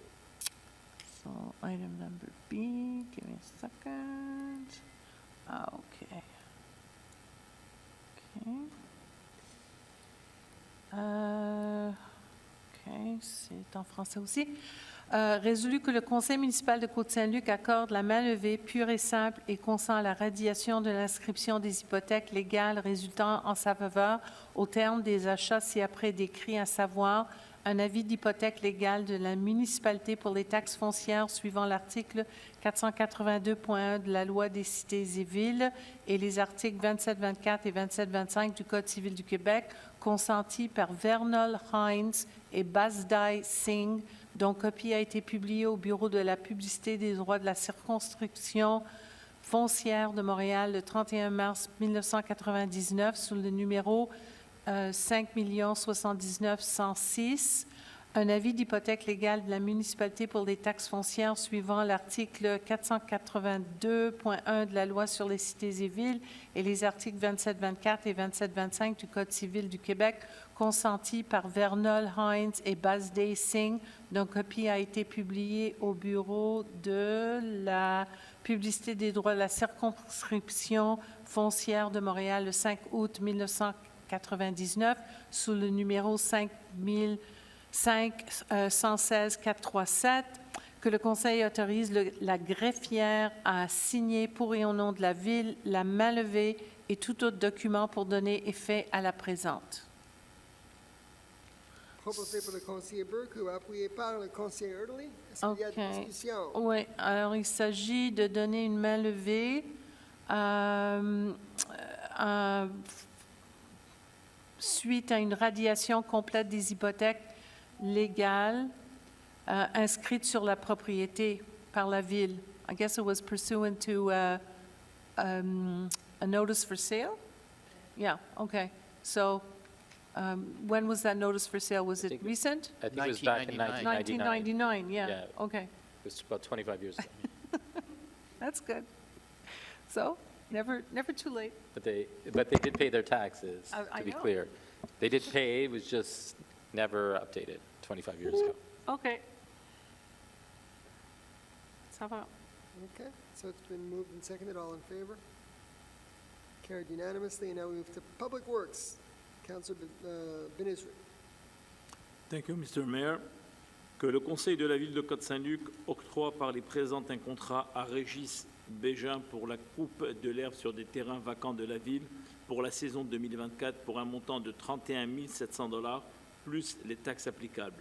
Que la Ville se réserve par les présentes le droit d'exercer les saisons optionnelles 2025 et 2026.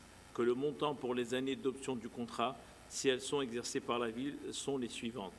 2025, 31 850 $ plus les taxes applicables. 2026, 32 400 $ plus les taxes applicables.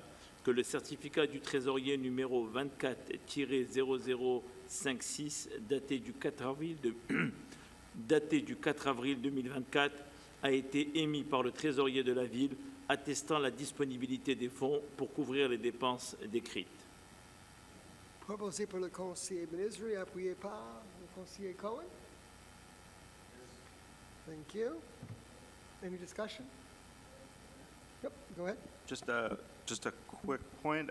I would like to see for the minutes for this item to come to an in-committee agenda when we're going to be awarding it again, I guess in 3 years, assuming that I'm still on council. Okay, make a note. Put it in your 3-year agenda. No problem. Okay. Moved and seconded. All in favor? Carried unanimously, and we move in, yep, okay, with Councillor Kajewski dissenting. Now we're going to move on to purchasing. Councillor Sabac.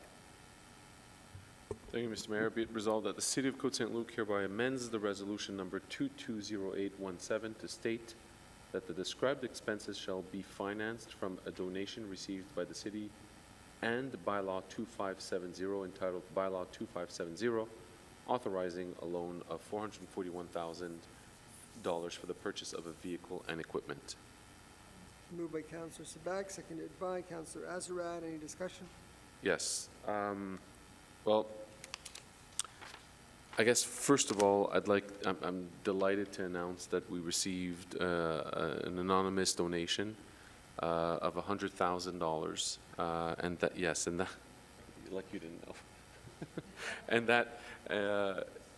that this generous donation will go towards the purchase of a rapid response vehicle for EMS. This is a historic first for our city to have that type of donation done for a EMS vehicle. I know VCOP had at the beginning some leased programs, but this is one of the first where we get a large donation that goes towards this particular rapid response vehicle. It will help our emergency medical services, ensuring a higher level of care throughout the city. So I'm very happy to announce that this is a format that I really appreciate, where the lettering on the vehicle will have, it's actually going to print very soon, will have the véhicule généreusement offert par la Fondation de la famille Morris et Bella Feynman on the vehicle, which is an absolute amazing and generous donation towards our city. I would like to also thank Councillor Azarad for his efforts in putting this together. The family has been incredibly open to the discussion, and I hope this is a format that we'll be using moving forward for things that we need for the city. Thank you, Mr. Mayor. Thank you, Councillor Sabac. So it's been moved and seconded. All in favor? Carried unanimously. Wonderful news. And now we move on to urban development. 12A, Councilor Kajowski. Thank you, Mr. Mayor. Be it resolved that the Côte Saint-Luc City Council hereby awards a contract for the creation of a storage facility for potentially contaminated soil at the Public Works Yard to Catalonia Construction for a total amount of $77,735 plus applicable taxes. That furthermore, the city may consider an amount of $2,265 plus applicable taxes for any potential contingencies and extras if required. That shall first be approved according to the city's procedures. That the described expenses shall be financed in whole from the city's operating budget. That Treasurer's Certificate number 24-0058, dated May 3rd, 2024, has been issued by the City Treasurer, attesting to the availability of funds to cover the described expenses. Moved by Councilor Kajowski, seconded by Councilor Sabag. Any discussion? Well, without getting into it too much, after much debate and location, I think we finally found the best and most cost-efficient location for this site, and least disruptive to the community. All in favor? Carried unanimously, and we go item B, Councilor Kajowski. Thank you, Mr. Mayor. Be it resolved that the Côte Saint-Luc City Council hereby awards a contract to FNX Inov Inc. for the professional services related to the replacement of the electrical panel in the Public Works Garage for an estimated amount of $33,000 plus applicable taxes. That furthermore, the city may consider an amount of 10% plus applicable taxes for any potential contingencies and extras if required. It shall first be approved according to the city's procedures. That the described expenses shall be financed in whole from the city's working fund as a non-interest-bearing loan. That the city shall provide every year out of its general fund a sum sufficient to repay the loan back into the working fund. That the terms of repayment shall not exceed 5 years. That Treasurer's Certificate number 24-0055, dated April 3rd, 2024, has been issued by the City Treasurer, attesting to the availability of funds to cover the described expenses. Moved by Councilor Kajowski, seconded by Councilor Erdely. Any discussion? New panel for Public Works Garage. All in favor? Well, Go ahead. One. If I may, just Councilor for, Erdely has some notes. we're still not too late. So I'll just mention really brief. This is actually one of the most exciting items on the agenda. This and the next one, which we'll get to in a moment. But the future is coming. The future is coming very soon. And what that will mean is within a few years, we'll have more and more vehicles in our public works fleet that are electric, whether it be pickup trucks. Eventually, it'll be, the 10-wheel, 10-ton trucks. It's not going to be very far in the next 10, 20 years. So this is an opportunity for us to future-proof the city. And part of that is we need to increase the electric, the amperage and voltage and so on that enters our public works yard so that we can begin to plan how to charge all these vehicles, because the majority will have to be charged at night, if you can imagine. So we have to make sure we have enough chargers and spots. So this is the professional services, and it's something we'll continue to talk about. And I'll just add that I had some interesting meetings with Hydro-Quebec in the last few weeks, and I've shared with them that this is a challenge cities are facing, and I'm hoping that they will be there for the cities to help support us in this endeavor. So thank you. You're here. So now, it's been moved and seconded. All in favor? Carried unanimously. And now we go to item C, Councilor Kajowski. Thank you, Mr. Mayor. Be it resolved that the City of Côte Saint-Luc Council hereby awards a contract to Sharex Inc. for the resurfacing of streets in various locations in accordance with the terms of tender number C-01-24C for a total amount of $3,205,914.33 plus applicable taxes.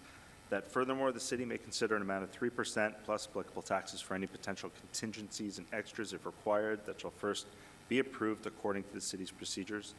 That the amount of $3,114,973.33 shall be financed from the loan bylaws number 2621-2584 and the road financial reserve.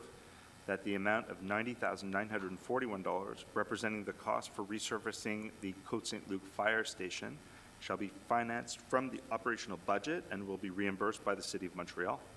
That Treasurer's Certificate number 24-0060, dated May 6, 2024, has been issued by the City Treasurer, attesting to the availability of funds to cover the described expenses. that the Director of Urban Development is hereby appointed to proceed with the evaluation of Sharex Inc.'s performance within this tendered contract. Moved by Councillor Kajewski and seconded by Councillor Erdely. Any discussion? Yeah, so this is, I'm sure Councillor Erdely will want to speak to this a little bit. This is the contract to award the, for the road reconstruction and resurfacing of Arcadian, Smart, Wentworth, and West Loop, well, stretches of each of those streets. Wentworth being in District 5, the stretch of Smart Avenue in Councillor Erdely's district, sorry to steal your thunder, Stephen, and Arcadian, and West Loop on the also District 4 side as well, right? West Luke, it's actually from Guelph to Wavell.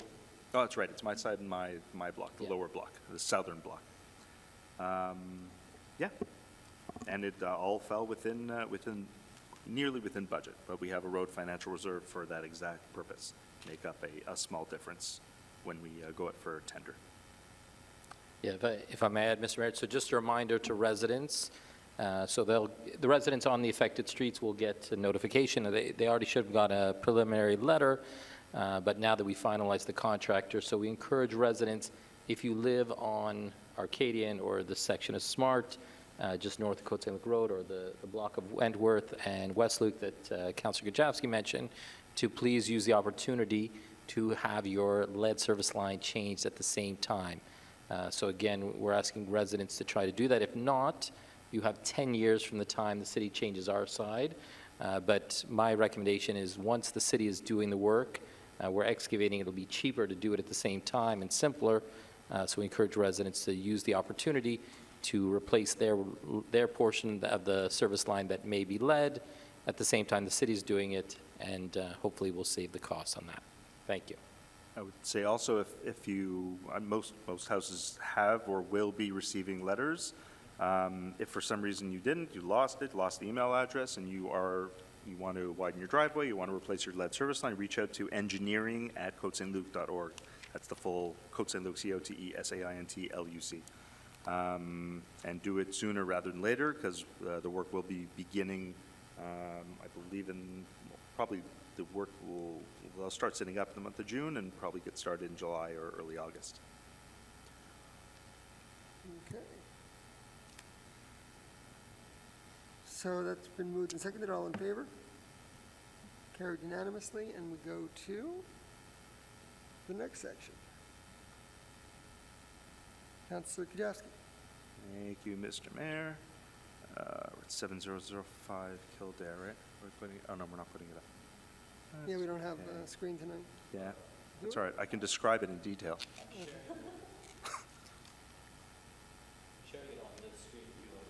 Okay. Oh, That's and physically, that's okay. It's nothing to, like I said, I'll describe it in detail. Okay, so be it resolved that the site planning and architectural integration program showing the replacement of a sign on the existing commercial building on lot 1053638 and prepared by Zip Signs for the Planning Advisory Committee meeting of April 9th, 2024, be approved according to the provisions of Chapter 14 of Bylaw 2217 of the City of Côte Saint-Luc.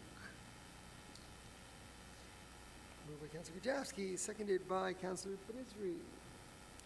Any discussion? So this is the sign of the CIBC Bank on Kildare, on right near the corner of Caldwell, I guess. Caldwell, Edgemore, right? Close enough.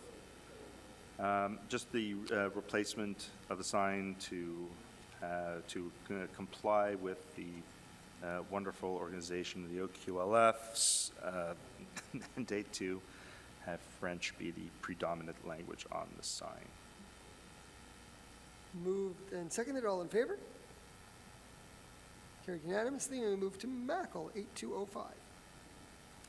Thank you, Mr. Mayor. Be it resolved that the site planning and architectural integration program showing a landscaping project for the schoolyard and parking lot for the institutional building, École Primaire des Amis du Monde, on lot 1051924 and prepared by 2 Architecture and CIMA Plus for the Planning Advisory Committee meeting of February 13th, 2024, and revised on April 22nd, 2024, be approved according to the provisions of Chapter 14 of Bylaw 2217 of the City of Côte Saint-Luc. Moved by Councillor Kajewski, seconded by Councillor Azarad. Any discussion? So this is the improvement, I'd say, of the plan for the schoolyard of École des Amis du Monde, presented originally 4 months ago, and then revised to address some issues brought up by the PAC, namely the volume or square footage of the play area itself, and some drainage issues, which were all addressed when it came back to PAC in April. So a nice improvement. It won't necessarily be visible from the street, but the schoolyard will be located kind of between two school buildings off of Mackle. Okay. So it's been moved and seconded. All in favor? Carried unanimously. Now we go 6823 Ashkelon. Councillor Kajewski. Thank you. Be it resolved that the site planning and architectural integration program showing facade modifications to the existing detached single-family dwelling on lot 1561402 and prepared by Philip Rubin Enterprises, Inc. for the Planning Advisory Committee meeting of April 9th, 2024, be approved according to the provisions of Chapter 14 of Bylaw 2217 of the City of Côte Saint-Luc. Moved by Councillor Kajewski, seconded by Councillor Schuster. Any discussion? Councillor Schuster, you want to take it away? Okay, so yeah, this is just the modification of some of the trimming of the home on Ashkelon, including the soffits, I guess roof trim, and the downspouts, and a little overhang of the balcony, right, over the front entrance of the home. Yeah, nice improvement, nice kind of vintage look to the home. Moved and seconded. All in favor? Carried unanimously, and we go to 5712 Wildwood. Okay, it's a little different. Be it resolved that the site planning and architectural integration program showing modifications made during construction of a second-story addition and a rear extension on the semi-detached single-family dwelling on lot 1053704 at 5712 Wildwood and prepared for the Planning Advisory Committee meeting of April 9th, 2024, be refused according to the provisions of Chapter 14 of Bylaw 2217 of the City of Côte Saint-Luc for the following reasons. The height and proportions of the new second story appear significantly different than what was originally proposed and approved. The new building height must be validated by a land surveyor. The color of the new revised brick does not match the previously approved brick, nor does the existing brick, and does not allow for a smooth and acceptable transition between the existing building and the rear extension. The exterior siding panel material and color that was installed on the second story is significantly different than what was approved and negatively impacts the appearance, integration, and design of the house. Exterior siding panels were installed instead of bricks on the entirety of the second story of the rear extension. It is not acceptable to replace masonry with exterior siding panels. There's an absence of an appropriate transition between the paneling of the second story and the brick of the first story. Modifications made to the size and position of openings on the rear facade causes misalignments and negatively impacts the appearance of that facade. The construction permit and original site planning and architectural integration program approved by council for this project was disregarded. The combination of all modifications made during construction is detrimental to the appearance of the house. For all the above mentioned reasons, the project must be corrected in order to respect the originally improved SPAIP and drawings submitted for permit. Moved by Councillor Kajewski, seconded by Councillor Kajewski. Any more discussion? Okay, so all in favor? Anyone opposed? So it's carried unanimously, and we go to 13.2. 5710 Hudson. Thank you, Mr. Mayor. Be it resolved that in accordance with the provisions of Bylaw G18-0005, the request for a minor exemption regarding the property located at 5710 Hudson, lot 1052855, be and is hereby approved. The whole as more amply delineated hereunder. The request is to allow the existing semi-detached single-family dwelling built in 1959 under permit number 1959-00732 to maintain its west lateral setback at a minimum distance of 1.96 meters instead of the minimum required lateral setback of 1.98 meters, the construction of a driveway enlargement consisting of an additional paved area at ground level adjacent to the sloped driveway with a minimum distance between the paved area and the west lateral landline of 1 foot instead of the minimum required distance of 3 feet.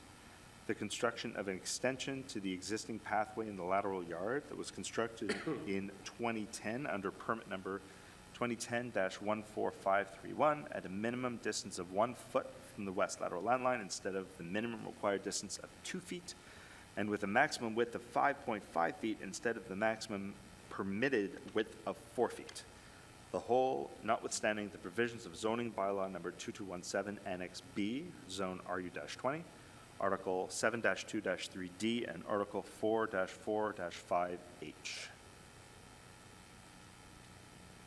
Moved by Councillor Gajewski, seconded by Councillor Azarad, I think, and any discussion? I think it's self-explanatory. So all in favor? Carried unanimously. And we go to 8205 Mackle. Yeah. Thank you, Mr. Mayor. Be it resolved that in accordance with the provisions of bylaw G18-0005, the request for a minor exemption regarding the property located at 8205 Mackle, Lot 105-1924, being is hereby approved, the whole as more amply delineated hereunder.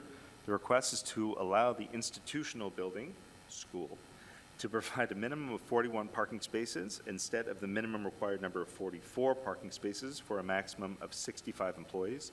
The whole notwithstanding the provisions of zoning bylaw number 2217, Article 7-3-1, Table 2. Moved by Councillor Gajewski, seconded by Councillor Azarad.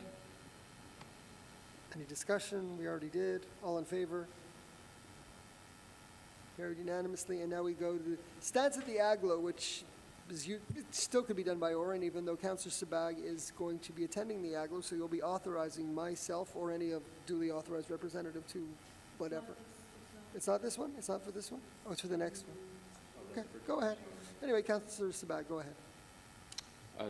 Thank you, Mr. Mayor, that the council take the following stance in view of the any agglomeration council meetings to be held in June 2024 as follows. That's for June, right. To authorize the mayor or his duly authorized replacement to make any decisions he deems necessary and in the best interest of the city of Côte Saint-Luc and its residents regarding the items on the agenda of the agglomeration council meetings to be held in June 2024 based on the information to be presented during those meetings.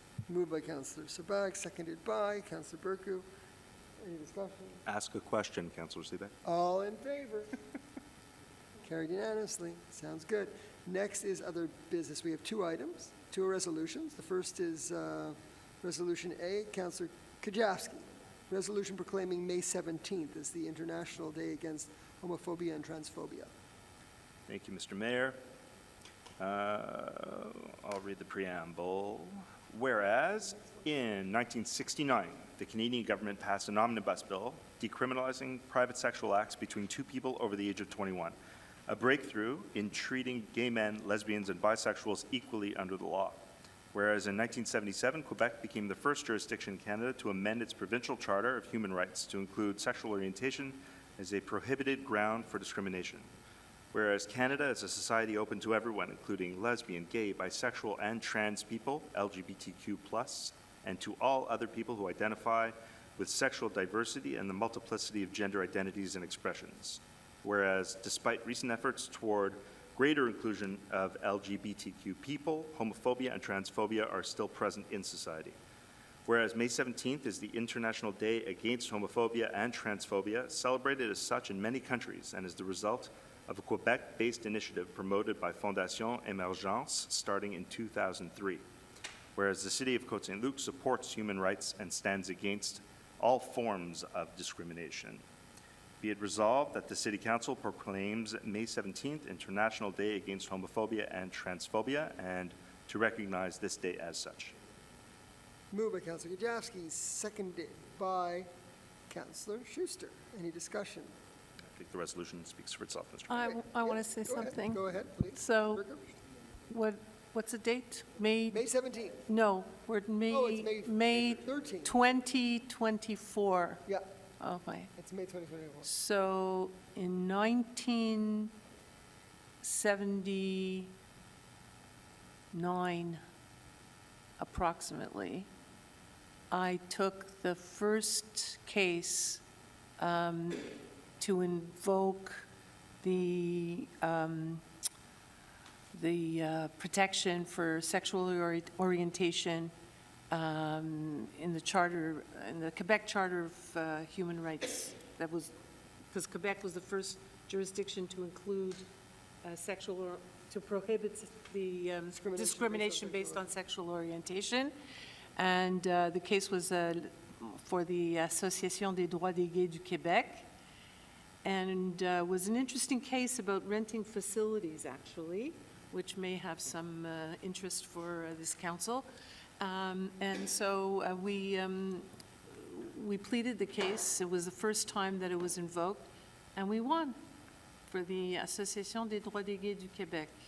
And ever since then, that case has been cited over and over again because it upheld the right of gay people to rent space in what was then considered sort of a protected zone, which was the Catholic School Commission, but Juge Beauregard decided that the Catholic School Commission was offering a public service at the time. It wasn't going to influence their children that were going to school, so they were given the right to rent space on the weekend to hold basically a conference. Excellent. So I just want to Wow, good for you. brought back good memories. Good memories. Thank you. So it's been moved and seconded. All in favor?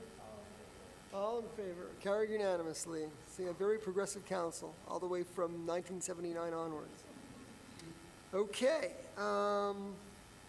So that's done. Then we have another resolution. Resolution regarding the Centre de Traitement des Matières Organiques in Saint Laurent. Councillor Erdely. Thank you, Mr. Mayor. And I'll read the whereases just to give the context. Whereas Côte Saint-Luc was the first city on the island of Montreal to implement curbside organic waste collection for all homes and duplexes in 2008, whereas the city of Côte Saint-Luc, along with other cities on the island of Montreal, are responsible for the collection and transport of residual waste, whereas the agglomeration of Montreal is responsible for the treatment and disposal of residual waste on the island of Montreal, whereas the agglomeration of Montreal has asked Côte Saint-Luc and approximately 12 other demerged cities and boroughs on the island of Montreal to send their organic waste to the CTMO, the Centre de Traitement des Matières Organiques, site located in Saint Laurent. Whereas in visiting the new CTMO site, a team from Côte Saint-Luc Public Works Department has identified multiple deficiencies in the site related to efficiency, safety, and logistics of collection, including but not limited to the following. The facility's private road has only 2 lanes, one to enter and one to exit, only 1 scale to weigh vehicles, only 2 doors to enter the drop-off site, which will not be sufficient during peak hours and seasons. Whereas drivers must exit their vehicles to wash their tires before leaving the site rather than installing an automatic system. The site only has 1 mechanism to treat the compost. If any of the machinery on the treatment line breaks, such as the grinder, the whole system comes to a halt. And the site will not accept non-soiled cardboard and certified compostable bags. Whereas since the city of Côte Saint-Luc began organic waste collection, councillors and staff made representations on the program to the Commission des Transports et de l'Environnement de l'Assemblée nationale du Québec and to the Commission du Conseil d'agglomération sur l'environnement, le transport et les infrastructures as part of the Plan directeur de gestion des matières résiduelles. Whereas in 2022, only 35% of organic waste on the island of Montreal was diverted from landfills, whereas the Plan directeur de gestion des matières résiduelles has set a target to divert 60% of organic waste on the island of Montreal by 2025, whereas it is expedient for the Montreal Environment Division to review the concerns of the Côte Saint-Luc Public Works Department and meet with them.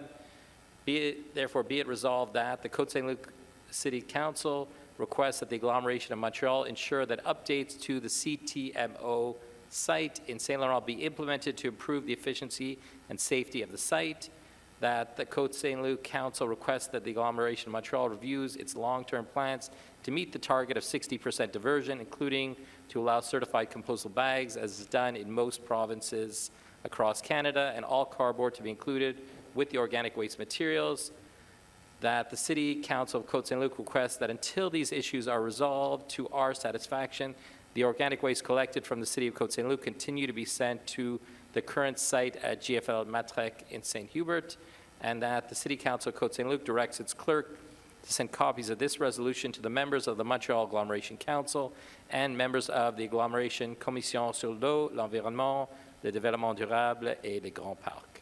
Thank you. Okay, moved by Councillor Erdely, seconded by Councillor Benizri. Any other discussion? So just to add, we were very hopeful. This site, I'll just mention, is one that's been talked about for many years. It is one of the first indoor sites on the island of Montreal and the vicinity, and I know the goal was to make sure it was a confined space, especially given that it is in Saint Laurent, I don't know if I'd say in close proximity, but not too far away from the airport, so I know this was a concern. But the problem is, logistically, it doesn't make sense for it to serve 12 different cities and boroughs with such a small access and egress. What we imagine is that there'll be traffic jams when it comes time to drop off, and it'll ultimately affect our residents and potentially be an issue of safety for our workers and for our contractors. So for that reason, we are adopting this resolution. We're hoping to work with the City of Montreal to improve the deficiencies at this site. Thank you. Moved by Councillor Erdely, seconded, all in favor? Carried unanimously. If there's any questions on items on the agenda, now's the time that you can ask them. If not, I'm going to... It was... Yeah. Councillor Benizri. If not, I'm going to ask for a motion to adjourn. So moved. Moved by Councillor Sabag, seconded by Councillor Schuster. All in favor? We're adjourned. Thank you very much. Have a great evening, and I'll see you all at the show.